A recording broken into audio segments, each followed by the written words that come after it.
ব্রিটিশরা 1855 সালে great টিগনোমেট্রিক্যাল survey of ইন্ডিয়াকে দায়িত্ব দেয় যে লাদাখ ও তিব্বতে যে এলাকা রয়েছে তারা যেন এর সার্ভে করে এবং ফাঁকা এলাকাগুলো যে পড়ে রয়েছে সেগুলোকে পর্যবেক্ষণ করে একটি নির্দিষ্ট বর্ডার তৈরি করে। আর এই দায়িত্বটি দেওয়া হয়েছিল ডব্লিউ.এইচ.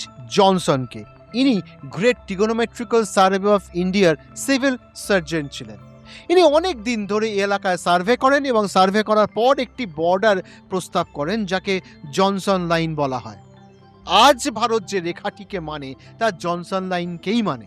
ভারতের পুরো মানচিত্রটি তা জনসন লাইনের ভিত্তিতেই তৈরি। এখন ইংরেজরা যখন এই বর্ডার বানিয়েছিল তখন কারো কাছে কিছু জিজ্ঞাসা করেনি, তারা নিজেদের মতো করে লাদাখ এলাকায় এই বর্ডার বানিয়ে দিয়েছিল এবং যত স্ট্র্যাটেজিক পয়েন্ট ছিল সেগুলোকে বর্ডারের ভেতর রেখেছিল। আর এই সমস্ত কিছু করার পর তিব্বত ও চীনকে একটি চিঠি লেখে এবং তার ভেতরে একটি ম্যাপ বা মানচিত্রে বাউন্ডারি তৈরি করে তাদের পাঠিয়ে দেয়। সে সময় চীনের তরফ থেকে জবাব এসেছিল এই অঞ্চলে নিজস্ব প্রাচীন ফ্রন্টিয়ার রয়েছে, নতুন করে অন্য কোনো সীমানা প্রতিষ্ঠা করার কোনো প্রয়োজন নেই।